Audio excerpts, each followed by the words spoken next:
when this thing tells me we're going live. Sigmund Bloom is Football Guys' version of Vanna White. So there you go. It is the Audible Live. We are back, and everybody's here because I'm here since I haven't been here in a few weeks. I've missed you guys, so it's so good to be back with you, to be back with the community, and of course right here on the Audible, our YouTube channel, youtube.com/footballguys, DOTCOM.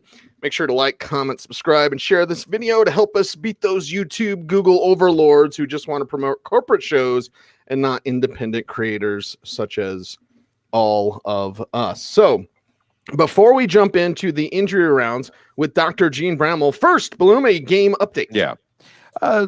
Minnesota's had the success you would envision through the air against Washington. Stephon Diggs is doing whatever he wants. Dalvin Cook looks tremendous as a receiver. Good as a runner, has the one touchdown here. Had to settle for 3 field goals. Also had a Stephon Diggs fumble deep in Washington territory. Case Keenum's been somewhat competent against Minnesota, taking a few sacks, but moving the ball. Terry McLaurin looks okay if you played him. Paul Richardson's coming through with a few plays. Adrian Peterson running with all the heart that we're used to seeing from him. But you see the gap between these two teams. Some good play on the Washington defensive line. Matt Unitas for one. But you can see that Washington just can't hang with Minnesota. All right. It is that time to go around the NFL. And I'm going to start. Actually, I'm going to save the New Orleans thing for you, Bloom, just because you're there. But what the hell's going on? Kansas City, come on, Dr. Gene. They can't be serious, right? About we're going to play Pat Mahomes. Like, please just tell me no. Please just say no. Did they say they were going to play Pat Mahomes? No. I love the way. I mean, I don't think this is a troll job necessarily, but there's no chance this is happening. It got great news last week in that the MRI was reassuring. That does not mean that there's not a ligament sprain. There is. That doesn't mean that there's not still a risk of recurrence of this injury if he goes out too soon and puts stress on the knee. There is. How long that lasts and how stable his knee actually is kind of still up for debate. I thought, we talked on Sunday and even on Monday on the waiver wire show that there was a chance that we wouldn't see Mahomes until after the bye week, which would be close to 5 to 6 weeks from now. I don't think there's any chance of that happening at this point, but everything went right for Mahomes so far, but there's no chance that Kansas City puts him out there. I mean, I guess you could read Andy Reid's comments and the fact that he's out there in practice any way you want to, but it's not happening. Don't count on it. And now Dwayne Haskins is in, I guess. They're telling us in the chat. Case Keenum concussion. Yeah, it has a certain alliteration to it. No alliteration. Drew Brees wrist, week 8. There's 2 W's, Gene. Or thumb, I'm sorry. So is there any risk or danger here? Bree said the plan is I'll come back, we'll see. And he said, if I tell Sean Payton I'm ready, he'll believe me. What should we believe in the story? I think we should believe that he's probably not 100% yet. There's not a lot of risk in him coming back to the thumb necessarily. He's going to play with a splint on that should protect the integrity of the repair. The ligament is not, even though it's been, sutured, and then the procedure that he had to augment the repair, that's not going to be fully healed for some time yet. The issue here is going to be, does he have enough grip strength? Is he comfortable enough in the splint to be able to throw the ball and throw the ball accurately? And I don't think that's been decided yet. He's really only been rehabbing with a regulation football for a short period of time, and they're putting him through the paces this week, preparing for him to play. Breeze wants to play, and if he's close at all, he will play. But I don't know that it's a foregone conclusion that he will until they get him all the way through practice and see how he actually feels. I would lean towards him playing. I think he's going to play this week, even though Teddy Bridgewater did a great job while Breeze was out. The bye week is there, so if there's any concern, as well as Bridgewater has been playing, and they won without Alvin Kamara last week too, we could see Breeze take a couple of extra weeks to build up strength and range of motion, but he wants to play, and I think if there's any possibility at all that he can throw the ball accurately, he will. Well, Gene, I just, I've noticed on Twitter a little bit earlier that when Adrian Peterson starts a game looking like he's vibrating like a Strat-O-Matic piece, he's going to have a good week. He just broke out a big run right there. So I'm just, you put a quarter in. Exactly. He looks like that, man. So I'm just wondering if like Josh Jacobs could get an injection to make him kind of Strat-O-Matic like for this weekend, or is he going to be out? I think we are getting closer and closer to to just having the feeling that Jacobs is going to play through anything. Was been limited with some stuff for a while, had an injection to get through the game last week in that shoulder, which makes you think that it may be kind of in the ACE range or something like that type of injury, potentially. He said, if it's not broke, I'm playing, and the Raiders have allowed him to play with very minimal practice before. So I think Friday's practice participation is going to be important. The fact that they're allowing him to talk to the media, there's no reason to put him in harm's way and sort of taking any contact or falling on that shoulder in a way that might get him another setback and put him at risk this week. But so I think, you lean towards him playing. However, any sort of hit that he takes, either directly to the shoulder or if he's taken to the ground a little bit, could put him in line for missed snaps, missed series, out for the game, that sort of thing. So there's some risk with, expecting him to get a full workload this weekend. But right now, I think I would err on the side of expecting him to play, and then we'll see what he has to say on Friday. It is the Audible Live here Thursday night on our YouTube channel, and watch Sigmund roll his eyes. Everybody watch Sigmund Bloom roll his eyes here. I'll put the camera on Bloom. Because Dr. Gene, I have to ask you about a Lassie bark.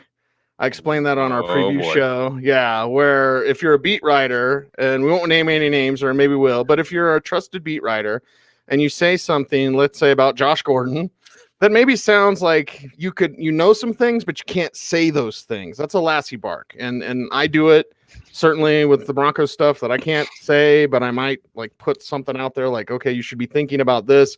And I call it a Lassie bark because it's like, what is that, Lassie? Timmy's in the well? Like that you have to diagnose that. So this Josh Gordon thing, and Dr. Gene, you are a superhero like no other. You are a hero of all of us on this show and all the listeners and viewers of this show. So is your spidey sense tingling at all when this Josh Gordon, he's going to be released? He's probably going to be picked up somewhere else. But what did you think when this whole Josh Gordon thing goes down? Yeah, I thought the same. And as you allude to that, I think we probably saw some of that leading into that. It wasn't a surprise to some of the beat writers that Gordon wasn't going to be able to play. There is an injury situation here, but by all accounts, everybody is suggesting that it's not a big deal and that he's going to be released at some point. He was kind of put on injured reserve with a minor injury designation, which means he's going to have to be released at some point anyway. Does that mean they're more worried about his knee, or they felt like he really wasn't fitting into the offense all that well? I don't know. I mean, the last play he played was him sprinting downfield and making a play down around the goal line to help his team. So, maybe it just didn't work out in the way that New England wanted it to. Maybe they knew that Mohamed Sanu was around the corner. Maybe they liked what they were getting from Philip Dorsett. It's really hard to know what's going on there. I don't think it's going to be a significant injury situation, but when you're dealing with a couple of bone bruises around the knee and you've already had your knee drained once, and they're not sure whether or not they could count on him down the stretch, and maybe they want to go in a little bit different direction with their offense, it's not hard to see why this happened. Gene Brian Sumner's in the chat room. He was in the chat room for the IDP show. So you're still with us. In spirit, we miss you. I wanted me to ask you about Derwin James. And for that matter, Gene, let's just throw the gate open to a lot of players. There should be, drip, drip, drip as we get to week 10, week 11, guys like Devin Funchess, Nick Foles, the IR return bunch. What kind of headlines can you give us about that group? Well, I haven't heard too much about Derwin James. I'm still a little bit nervous about whether or not they'll clear him to come back. And as bad as the Chargers are playing right now, they're not likely to be involved in any sort of playoff race before the end of the year. So there's the potential that if they don't feel like they're making a run toward the playoffs, if we don't see them improve, and there's any question about whether or not James is going to be healthy enough to return, then maybe they err on the extra side of caution and don't bring him back.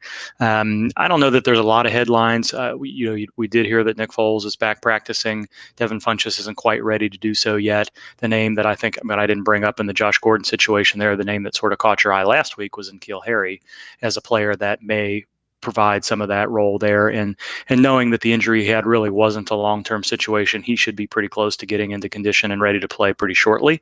So I think he's probably one of the first ones that would come back. And I know we got Darqueze Dennard and Jeffrey Simmons and a couple of others players back without missing any time as far as reconditioning for practice. But N'Keal Harry is going to be the big one.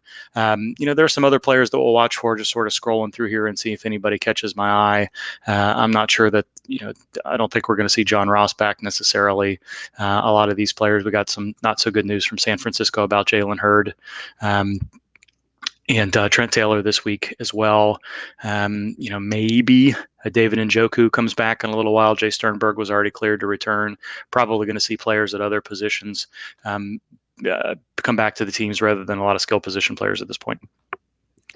So I'm beginning to think that Gene probably knows what kind of tea Saquon Barkley likes, because he's been reading the tea leaves a little bit about Barkley and game soreness and whether he's okay after coming back from the high ankle sprain, but it seems like that there may be some doubt there in terms of how ready he might actually be this week.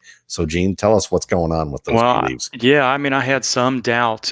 There was definitely a play in which there was a little bit of a mechanism of tweak. He got up and limped off the field a little bit, came back and played well. So that was a reassuring situation.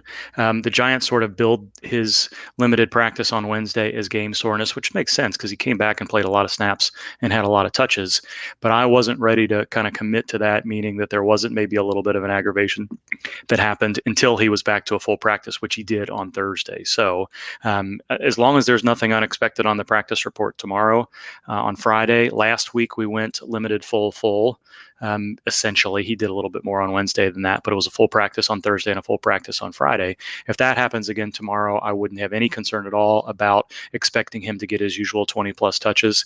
If we get a limited practice or we hear that maybe he didn't respond as well to the full practice on Thursday as they suspected, then maybe there's a little bit of some discussion to be had about his overall ability to take a full workload this weekend. But I think that's going to happen. I think he should be fine. I like that, Dr. Gene. Limited full. Reminds me of a weekend from college.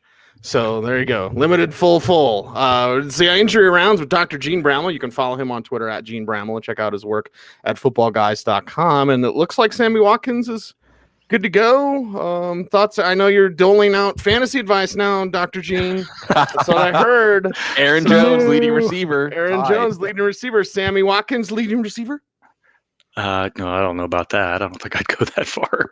I'm surprised. We talked about this on Sunday. I said, we haven't seen Watkins take any practice at all, and maybe we see the Chiefs bring him back pretty quickly. And it was more just out of caution that they didn't feel like he was quite ready to play. So why practice him for last week? And that seems to be what happened. So full practice on Wednesday, back to a full practice today. There's not a whole lot out of Kansas City that suggests one way or the other. But those full practices are usually a good situation. Hopefully that means that last week he was looking a little bit better than what the missed week of practice suggested, which would mean that we're going on 2 weeks of recovery and we're outside the majority of the window for an aggravation. That's not always the case with Sammy Watkins, but definitely looks like he's going to play this week. Gene, we don't like the midweek edition, especially midweek edition with a missed practice, Keenan Allen. And his momentum hasn't been great anyway going into this game. Do we have any? The Chargers beat often inscrutable. Yeah. Do we have any clues to go along with Keenan Allen right now? What does that mean? Sorry, I apologize. I'm the dumb one on this panel, but my brain impossible to interpret or understand. Basically, there's very little clues to what's going on in anything with the Chargers based lack of beat writers. Yeah. Okay, I went to Grover, Colorado for school, so I didn't, not a lot of inscrutable words there. Dr. Gene, I apologize. Flip him a quarter for the 25-cent word there. I'm with you. No, nothing as usual out of the Chargers beat writers situation there. In the past, we'd see Keenan Allen added to the injury report in the middle of the week with a knee injury, and we know he's got kind of a chronic knee situation that crops up on him from time to time and gives him a veteran day of rest. But this is not that. This is a hamstring. It's a soft tissue situation. Was it something that cramped up and they were being extra cautious with him, or is this going to be a situation where we're dealing with a late week muscle strain? We get him back to a limited practice on Friday, and then he's called a game time decision. We have very little to go on through the weekend. Now, my sense is that's probably how it's going to go. If he doesn't practice on Friday, then obviously there's reason to be concerned. But this has the makings of something that's going to be difficult to parse through the weekend. Gene, how long can Matt Ryan squeeze out this injury? Yeah, I don't like. You mentioned a Lassie Bark. That's the Falcons are squeezing out games. Look at that, it's so subtle. Why are you turning red, Matt? You're turning red. I like my own jokes, makes me laugh. So there we go. I think there might have been a little bit of a Lassie bark for me in Rappaport today when he said Matt Ryan isn't practicing. Matt Schaub is the Falcons are getting Matt Schaub ready to play, and nobody's really come out and said that yet. And Matt Ryan is the type of player that probably doesn't need, but not probably, he doesn't need practice to play. He is a pocket quarterback, and that's probably the best case scenario for a low-grade high ankle sprain. And the fact that he's no longer immobilized in a boot is a good sign. But the sense is that he's probably not going to go this weekend. Maybe we get a little bit better sense on Friday after practice participation that I'm wrong there, but I would be surprised if he plays as of Thursday night. The Audible Live, we're making the injury rounds with Dr. Jene Bramel, and is Chris Herndon ever going to play? Like, seriously, I've been waiting and need tight end help and holding on to Herndon ever since he came back from his suspension, and I guess we're still waiting, or no? Yeah, I mean, I think there's an outside chance maybe this week, but this is a situation where this happened away from the team, so the team probably didn't have a real good sense until he came back from suspension exactly how significant the injury was. This week was the week that everybody seemed to be targeting for him to return, and the Jets really haven't allowed him to do too much in practice yet. They will limit players in practice and then allow them to play. That may be what proves to be the case here, but you always like to see, at least I do, if there's been multiple week absences with these hamstring injuries, that they get back to at least a full week of limited practice, and then start doing a little bit more after that to prove to everybody that they're outside the window of aggravation. So I think there's a chance he plays this weekend, but nobody should be surprised if they take another week to get him reconditioned and ready to go. Gene, let's have some fun. Let's go inside your mind, okay? Patrick Mahomes and the kneecap thing, and you can talk about that, but what I really want to know is, after that happened, R.I.P. Bushwick Bill, hey, what's up, Pivish? Gene, what I really want to know is, and give us, you gave us the Patrick Mahomes update, but while that was going on, I saw a story that made me think of you. And they said that perhaps, kind of like the former referees, live, injury analysis, it may be in the future, analyzing injuries as they happen. I thought, well, that's Dr. Gene. He's one of the OGs, and I'm picturing like they're cutting to you. You're in your white, like the lab coat, you've got a skeleton next to you that you're pointing to with a pointer or something. But what I really want to know, Gene, is not happening. What I really want to know is, Open the bear. Of anybody in sports broadcasting history, who would you want to have worked with? Like, who would you want tossing it to you, and who would you absolutely not want to work with? Ooh. What? Come on, you can't. You're killing it could be me. someone that's dead, Think you finally picked a winner, Bloom, in terms of the question to ask to get Gene to cry. No, I'm not going to cry, but there is zero upside in me trying to answer any part of that question. You like with John Madden, or I don't know. No, Howard Cosell. The answer to this is, as you know, is that David Fulcher? That's not me. Nobody is throwing anything to me. I'm still, how many years have we been doing this together? And I'm still, before we go on Thursday, and I'm thinking, do I belong answering these sorts of questions? First of all, before I forget, that Five-ish picture is the gift that just keeps on giving and giving and giving. And Five-ish, you should be paying me royalties for the times that moms come into my office and say, I Googled you to see if I could find anything about you. And there's a couple of pictures of you is that really you? I'm like, yeah. Unexplainable. Never once have I been recognized for any work that I do here, other than a mom saying, there's a weird picture of you on the internet. Do you think that movie with Paul Rudd, where he's the realtor, do you think that maybe they got that inspired from watching this podcast, where they had him in all those different poses on the billboards everywhere? Oh, no, I missed that. But yeah, I felt that a couple of times. I don't know, who would I like to throw? I guess if somebody was going to throw it to me, it'd be fun to hear Madden try to fumble his way through an injury discussion and then toss it over a little bit. That would be interesting to see how that goes. I don't know. Is there a role for that? I feel like, I'm in this little bubble where I get asked a lot of those questions because that's what I do. And I feel like this is probably a little bit more than a niche situation. I think there is a role for, there's lots of questions. This week in particular is an interesting week. So I think there probably is a little bit of a role for that. Can it be done accurately? Probably. It's just, I think it's a little bit harder and more difficult to parse in the moment than, making a rules discussion with the referee and Mike Pereira and that sort of stuff. So I think, there's other great people in the industry, David Chow and Will Carroll and Stefania Bell and those guys, maybe that's a better role for them, but I don't know. I don't think that's going to be. Teams would be pissed about well, that. Teams would be absolutely livid because there's so much secrecy. There's a lot of teams that don't know what they're doing with their medical staff. Blank MRIs. Yeah. And you get put on IR for a hangnail. But yeah, I would love it. I would throw buckets of money at whoever to get Dr. Gene on Monday Night Football. But teams would hate it. Gene, how inscrutable is CJ Mosley groin? Okay. The groin is connected to the inscrutable bone. That may be true, actually. I have to look that up. See if it's in my net or atlas over here by me. Actually, it's over there. I don't like what I'm hearing about CJ Mosley. Groin injury for a while, didn't look like he was moving very well. Told reporters this week that it's going to affect him in everything that he does on the field. Didn't finish the game last week.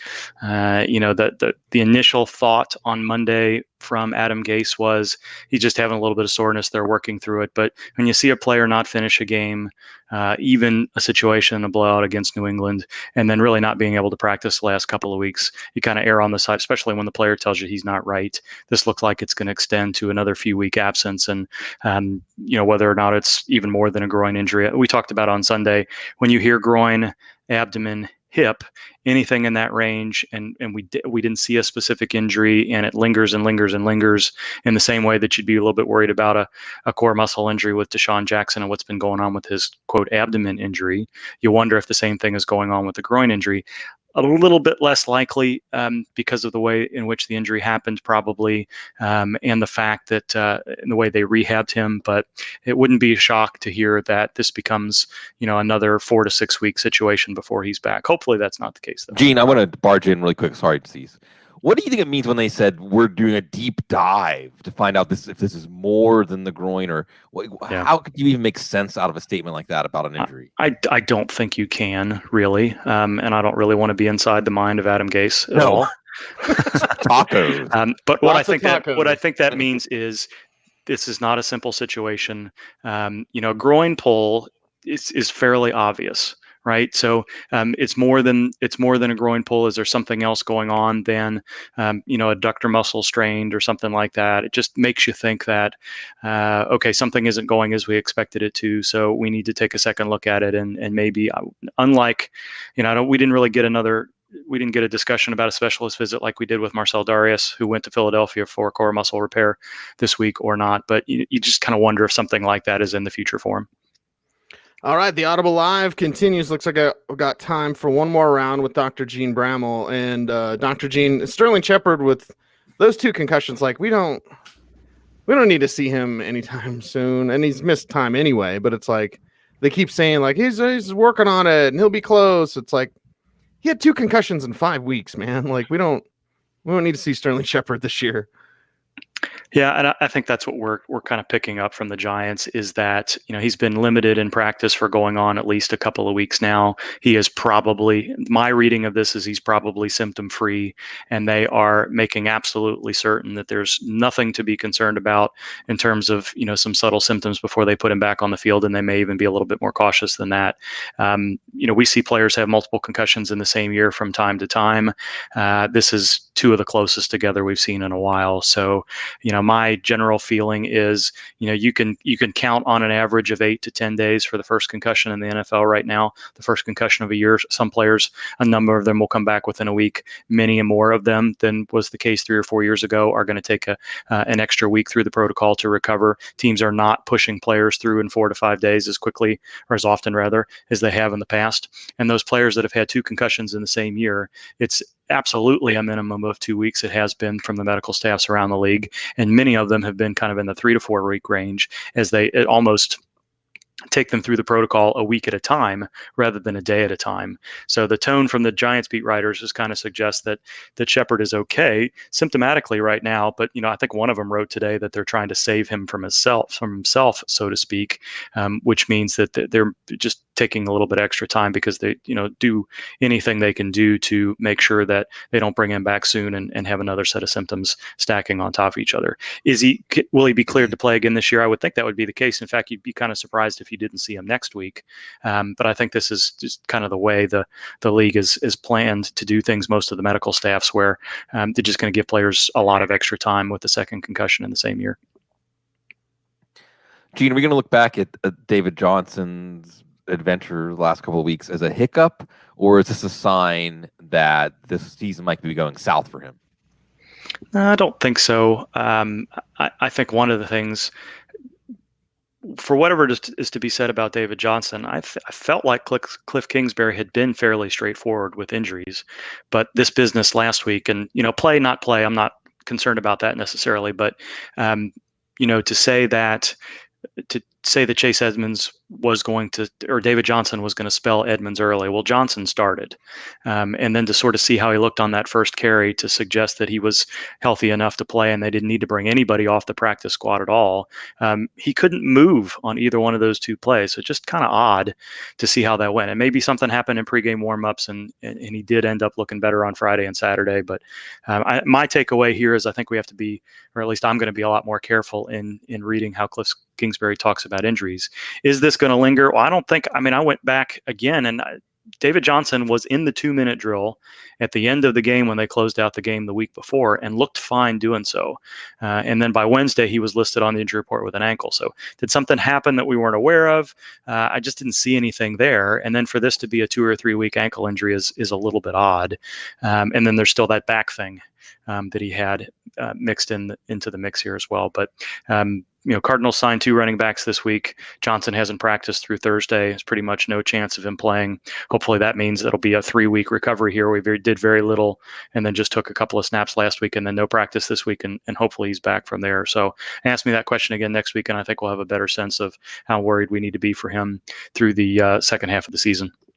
All right, Gene, to wrap this up, I saw this tweet from Ross Tucker this week that said, for those scoring at home, the Chargers cut Okung's salary after blood clots in his lung. The Bengals suspended Cordy Glenn because of a return to play from a concussion dispute. And the Jets fined Osemele after 2 doctors recommend shoulder surgery. And, of course, he ended it with, there are reasons bad teams stay bad. But I'd love to know, hearing that roster of what's going on there with those players, from your unique perspective, do you have any thoughts about this? Just that it's been an unusual year in that regard. I'm wondering if, we're seeing more and more players challenge their contracts. I don't know if we're just seeing players in general stand up for themselves a little bit differently.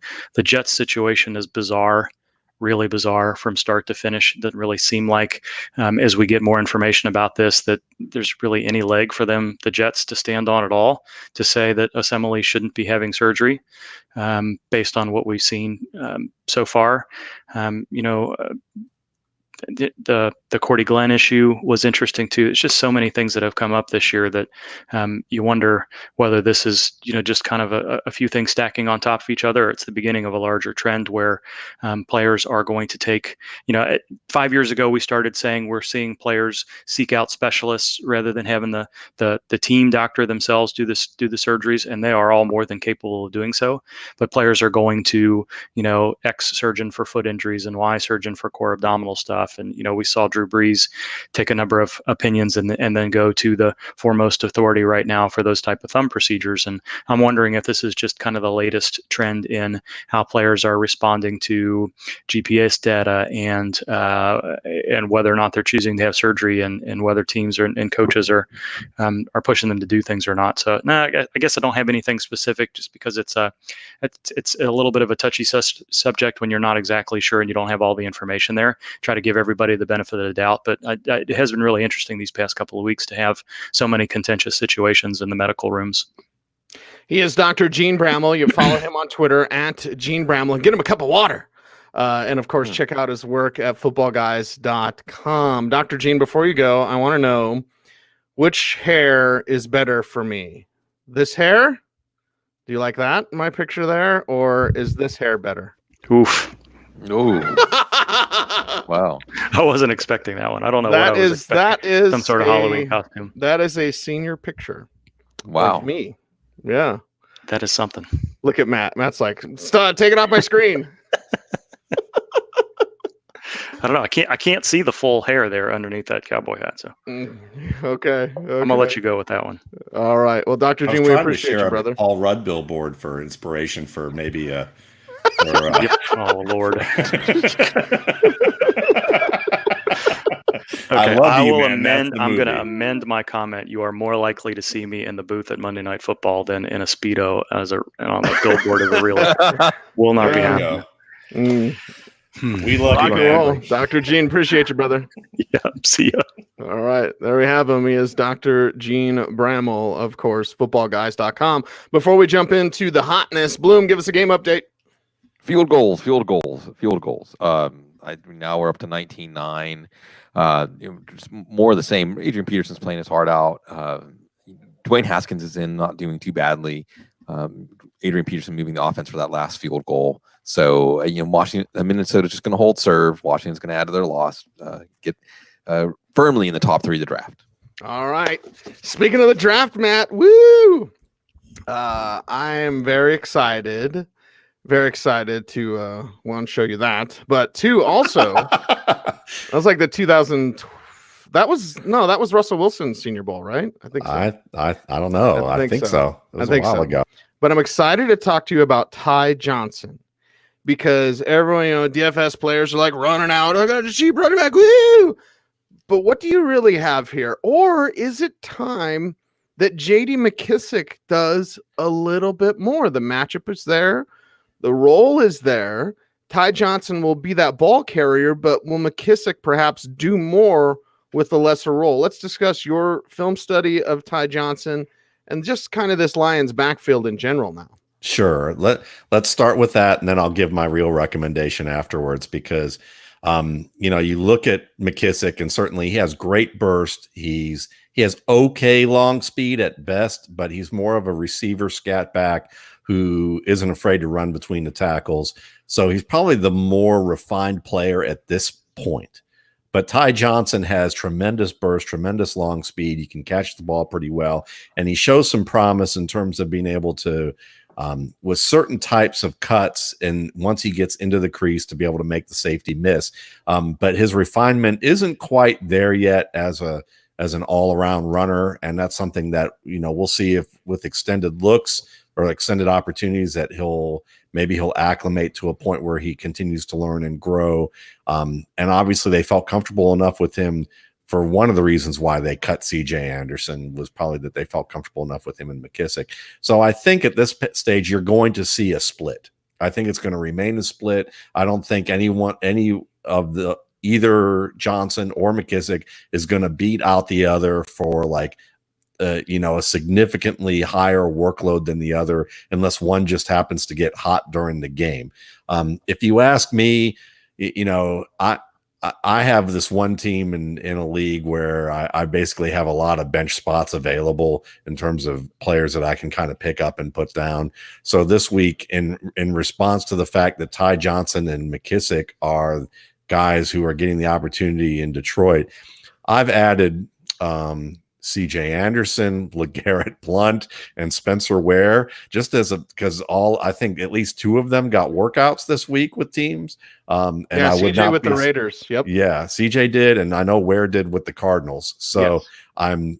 I'm adding some players just as speculative, preemptive ads who might get a shot after this weekend when Detroit gets a look at what they have and a longer, gets a longer look and goes, you know what? We need a power back. We need a guy who can carry the load a little bit more, who can actually catch a little bit too. And there's at least 2 guys we've already had who were okay, even when we had bad lines. And then there's a guy that is pretty good, if he's healthy enough with his knee and Ware. So, and maybe Jay Ajayi, he got a look too, but I think the knee's too broken down for him to really get any kind of love. But, I would not be surprised if they add somebody else to their roster by the beginning of next week. Bloom, would you be surprised? And do you like that strategy in deeper leagues? Because Alfred Morris just got signed. Yeah. Right? Zach Center gets signed and dropped, but then signed again. Yeah, in deeper leagues, if not Detroit, it'll be somebody. We're going to start seeing the running back ranks thinned. I would imagine even if the Lions think calling up Paul Perkins is the appropriate move here, that they're going to do something. I would agree with that. And my impressions on Ty Johnson have been, I know the long speed is there. I know the burst is there, but I think it's still early in his career trajectory for that stuff to come to the surface. He's got a little bit of swerve, not necessarily a lot of elusiveness. He runs tough. He finishes his runs. But the bottom line here is this running game wasn't creating enough for Kerryon Johnson to have sustained value. It's not going to create enough for Ty Johnson. And McKissick at least has that explosiveness to have a few mini chunk plays, 15, 20-yard chunk plays for this offense that I'm not seeing Ty Johnson doing that as much, although he might be first in line for goal line carries right now. I think that's going to change. So there was a Chase Edmonds, Ty Johnson debate that for me wasn't even a debate. But yeah, we're going to see a lot of musical chairs. I mean, we were talking about this on the couch last week, and someone asked about it in the chat room. I think, and Cecil, we brought it up on our shows together. Guys like Reichwell Armstead, of course, Alexander Madison we're watching tonight. And then Jordan Wilkins is the one that Waldman and I both liked. You're going to see these guys, Jamal Williams. If there was a clear backup to Chris Carson, we'd be talking about him too. Some of these backups are going to really matter in fantasy leagues by the end of the year. Yeah, and it happens every single season. And I don't want to turn this into a Lions show because it is a Broncos and a Steelers show, Bloom. And I think we're going to live stream that Ravens-Steelers game. Boy. You have to be involved in that. That's okay. For the mere comedy. I've already have on video me sticking a knife in a Steelers. Yeah, exactly. So, and you almost tackled John Elway, but in our chat room, and I lost it now because I haven't. Chat rooms was just fired up. Thank you guys for joining us tonight. But I think it was Chris that talked about Marvin Jones. He did a trade for Marvin Jones. Bloom was talking about they're not supporting the ground game. Well, they're certainly supporting those receivers, and Jones specifically. He got Tyler Lockett. And again, I think it was Chris. And again, I lost it in the chat room, but post again if you did. But there was a trade where he gave up Marvin Jones, got Tyler Lockett. Is that good, Matt? Is that good enough? Or could you have gotten more based on MJJ's big game? No, I think that's good enough. I think that's actually better than what I would expect because I think the general temperature on Marvin Jones is always lower than what his skills actually show. But because of the fact that his performances from a fantasy perspective tend to be up and down. And, part of that is more because of the type of targets that he gets. I mean, he's averaging a little over 7 targets per game, which is in the top 15 of receivers who have at least a minimum number of targets that you would say makes them startable fantasy receivers. And that was before he went off last weekend. So the problem really is with him is that if you go back and look at some of the game logs and some of the things that we do at Footballguys with the recaps that Sigmund Bloom manages, you can see in the Footballguys page on recaps that he's had some long plays that, were either overthrown or just missed or, difficult catches that would have led to touchdowns or huge chunk plays that he didn't get. And if you say you added those up, I kind of informally added those up to look at where he would be if he made those catches. And you would probably say he would have been a top 15, maybe even a top 10 receiver if he made those types of plays consistently during those first 6 games or first 5 or 6 games. But, you can't kind of look at it that way and say, well, he's worth a number 1 because now he finally came through. This game's more of an anomaly. Even though he's had 2 of those games in his career and that puts him in elite company like, Sterling Sharp and Jerry Rice, most likely what's going to happen is Stafford's going to continue throwing him difficult passes because he's even a couple years ago, he led the league in contested catches in terms of the rate that he made them. But Stafford's going to keep throwing them that way, which means that he's not going to catch all of them. They're going to be pretty difficult. And it means that you're probably going to get a guy who I think at best might give you top 15 numbers, like on the low end of that. But more likely, I would say that the median projection is much lower. I'd say he's probably a low end wide receiver 2 at best, more like a wide receiver 3. Well, definitely a frustrating start, with the up and down usage. Bloom, what do you think about flipping the hot guys? I think Chase Edmonds is like a different conversation, but for our chat room and for the trade value, like if you had Marvin Jones Jr. and you're able to flip him, 1, do you recommend that? 2, what do you get? I don't know if I would. I mean, I'm going to start with this assumption. that I think that people aren't going to buy him. Let me put it this way. If you average Marvin Jones now with that spike game, like what is he now? Wide receiver 15 or something. I don't know. I mean, I'm just off the top of my head, you're not going to get that price, right? You're probably not going to get the price of somebody if you could make a lateral move from Marvin Jones to Tyler Lockett, I would like something like that. But the reality is, without Kerryon Johnson, no matter what the design they want to have of this offense is going to be, it hopefully will become a Matthew Stafford offense. Matthew Stafford's playing outstanding football right now. Not the first time in his career that he has. And in addition to the Giants this weekend, they got Oakland, Chicago. I'm not sure if Chicago's pass defense is any good. I'm not sure if Dallas's pass defense is that scary. Washington, Chicago again, Minnesota, Tampa, Denver in week 16. So, that looks like a pretty good schedule against the pass. And the other thing is, Marvin Jones and Matthew Stafford, this is not the first 4-touchdown game he's had, although it was for Andy Dalton the first time. He is that kind of player that chemistry is there. A lot of those touchdowns were ones where anticipation of each other. Matthew Stafford knows that Marvin Jones is going to be able to play the ball well in a certain spot, a certain zone of his catch radius, and Jones reacts to it well. And the one that didn't work, he went right back to him. So this can have lingering effects. So I think that maybe this is one of those moves where you want to be getting into Marvin Jones more than you want to be getting out of Marvin Jones, unless people are giving you vastly overpaying on the basis of that one game. Tyler Lockett. Yeah, well, that's probably vastly overpaying. I'll agree with that. And that was Steve who got that. Everyone loves your shirt, Bloom. Yeah, of course. Every single time. Every single time. Watch Frank Zappa when he was on Crossfire once. I think Pat Buchanan might have been on. Oh my God. It was fantastic. Did you hold on? Were there mushrooms that were involved with this before you turned on that show? Because I can't imagine. That sounds like a mushroom dream. Opposite. Frank Zappa's like the opposite of that. Like Frank Zappa is like the ultimate sober up your thinking. He is. Absolutely. And so I think you read the real Frank Zappa book, you'll get some insight into what he thinks about drugs. That doesn't mean his band members shared that. No. But you had to. He actually fits quite well personality wise, right? Being on a show like that. He was a composer.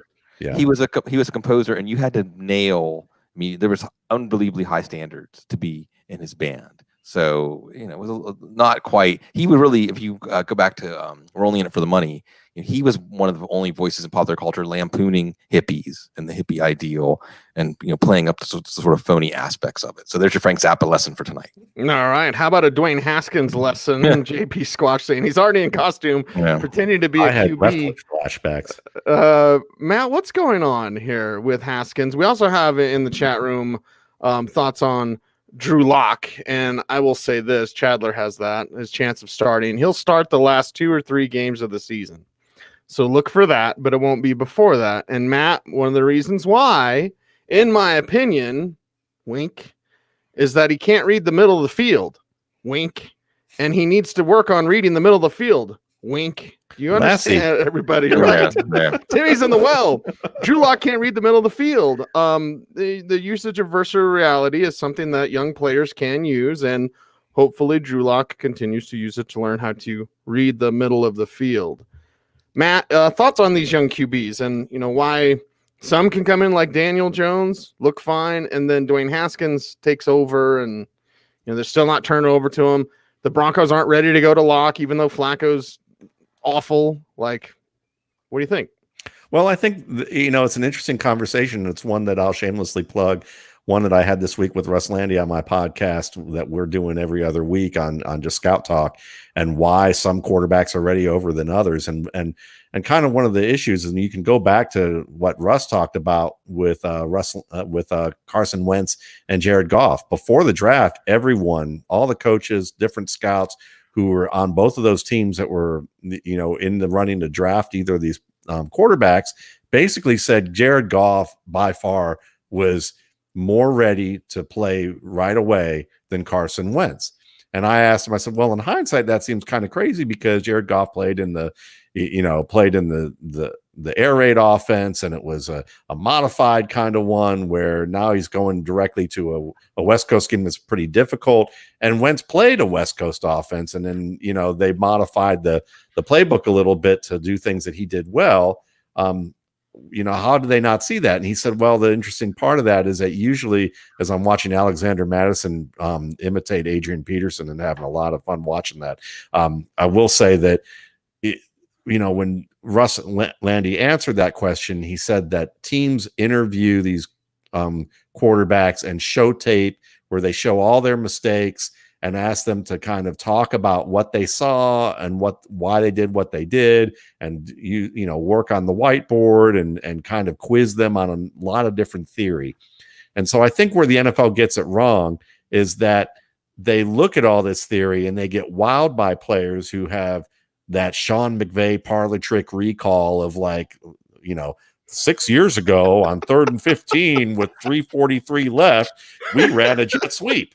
Well, good for you. I'm glad you can remember that. Now, the other question is that when the team keeps stopping you with a Landry front and you keep running it outside, can your intellect maybe input into that computer brain to actually think on your feet at the moment rather than have to go over the history of the data? Because that's the problem, is that a lot of quarterbacks, it's like scheme reading.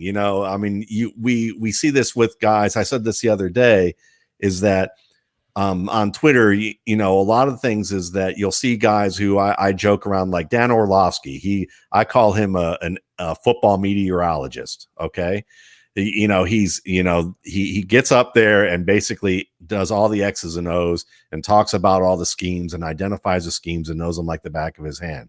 But the difference between being a really good NFL starting quarterback and being a guy who's going to be a future meteorologist like Dan Orlovsky, and, listen, he was a good quarterback. You get in the NFL, you're a good quarterback. Maybe not a good NFL starting quarterback, but you're a good quarterback. The difference, though, between someone like Orlovsky and someone who's actually has a long career as a starter is that it's not about the scheme and how much they know and whether they can be the football meteorologist, but it's whether they can read leverage and whether they can see it quickly enough to identify it, regardless of whether they can even tell you what kind of coverage it was. Brett Favre not knowing what a nickel was for 2 years into his starting career until he asked Ty Detmer what a nickel coverage was. And Ty Detmer looked at him with disbelief, but it's because he can read leverage and he can respond to it at the speed of instinct of knowing when to throw the ball, as opposed to, super accountant Alex Smith, who throughout his entire career could tell you everything you want to know about coverage. But when it came time to actually look at that leverage point and respond to it, he had to wait another 2 to 3 beats to see if it was going to be open. And by that time it was too late. So there's a difference between intelligence and really just speed of processing and recognition. And you don't have to be an encyclopedia about coverage in order to do this. But the problem is that the NFL goes through that whole evaluation process as if we need guys to be professorial in terms of their knowledge of this stuff. And then when they look, and then that takes precedence over the film, when they should have looked at the film a little bit more and go, you know what, that read was right there. He's not going to learn it any better. He's not going to get any quicker at that. It's harder to do that. If he may know it, he may be able to explain it to me, but all we've basically done is gotten quarterbacks who are good at explaining why they effed up, as opposed to getting quarterbacks who actually did it, who may not know what they're doing, but can explain it. And I think right now it takes a little bit more time because, when after the draft with the Wentz and Goff part, they all flip-flopped because then Goff was slow to learn and it was Wentz who was right up on game. But if you ask the teams, they were still excited about Goff. They just knew it was going to take another year or two. And a lot of times teams still, even though the media will tell you one thing and they freak out over the length of time of a rookie, especially a first rounder, whether he is or isn't ready to play, teams do have it built in, except for bad owners, of course, or bad GMs, who they have it built in on coaching staff to know that we may draft a guy top 10 and he just may not be ready this first year. It may take him longer, but we're okay with that. We kind of have that built in. The only time when they're not is if they're under the gun by, again, an impatient owner or coach who is going to be on their case from morning to night about things that shouldn't happen. And then by that point, the coach probably is going to do something to get himself to quit anyhow. There's some interesting behind-the-scenes opinions on Dan Orlovsky that I'll save for an off-air conversation sometime. Just remind me of that. And no, it wasn't for me. But I want you guys also, and everyone in the chat room, like everyone listening, and Matt, I definitely want to know what you think, because JT O'Sullivan has started a YouTube channel called I've seen it. Yeah, I really enjoy what he does. I really do. Now it's more mapping out some stuff, but it's he's got a great radio voice. Now, Sigmund, you have a great radio voice. You always have. But listen to JT O'Sullivan, because it's like Sigmund with a little more bass. Like a combination of Barry White and Sigmund Bloom. Death row. Yeah. Why are these teams that are going nowhere, Bloom, not starting these young QBs? I don't know. I mean, we're looking at this Robbie Anderson situation, right? Rational GMing. And I will say you can look at Miami and wonder if they took it too far. But we do this with our fantasy teams. I mean, we're all looking at our dynasty teams right now, and you're either making a run and you're looking to get some assets that are maybe expiring soon but can help you. And if you're not making a run, then you're looking to get out of those assets and plant some more seeds for the future. So if the Jets know they're not going to attempt to sign Robbie Anderson, you can get more than a third or accelerate, get your pick a year earlier, get a third a year earlier, sure. So teams should be making decisions with the future in mind. So some of these guys, Ryan Finley, even Ryan Griffin, I mean, Bruce Arians isn't exactly a give up, we'll wave the white flag kind of coach on a season. So maybe it's not there yet. But if you have clarity that Jameis Winston's not your quarterback going forward, then start planning for the future. So I think we'll look for that. And we chronicle this year after year. Some, like the Nick Chubb situation, make Matt Waldman smile. That was rational GMing. I mean, maybe they messed up in hindsight signing Carlos Hyde and not anticipating drafting someone like Nick Chubb. But once they had a few weeks to think about it, they fixed that. And I just want to tell a little flash that I had. We've had Matt Waldman. One of the things, again, I want to say that Matt Waldman has contributed so many things to our football discourse is the idea that the problems of NFL workplaces are the problems of workplaces, period. We all know them. We're all familiar with them. And I have this idea for this kind of buddy movie, Matt. It's like you and some brash billionaire owner, and they like your work and they want you to bring you on. It's like Jimmy Haslam, right? And bring you on, and you win him over and teach him about deliberate thinking and valuing people and doing things in a rigorous and full of integrity way. And he teaches you how great it is to be rich beyond your wildest dreams and do whatever you want. And the two of you become buddies for the rest of your life. See, it's kind of funny because I wrote about this maybe about 5 or 6 years ago at Football Outsider, saying that it would that I would win the lottery and take over the Cleveland Browns. But I pretty much knew that what would happen in that scenario is that we would lose for the first 3 to 4 years. And I'd kind of have a John Gruden-like deal. That's why I'm kind of rooting for Gruden, because he kind of took my idea and he's like part owner and he's going to do this. And, and if it doesn't work out, he'll probably go the road. He seems like he's having fun. Matt, did you see he said you're a miserable human being if you don't enjoy watching Deshaun Watson? He's having fun. Yeah, exactly. I mean, that's true. And I mean, if we go back to Drew Lock and these other guys, I mean, Drew Lock, I mean, it's interesting with him because I couldn't understand how he would be ready, because this is a guy that, when you watch him on tape, it was like he was like that precocious kid in class who knew all the answers when it was something that was interesting to him.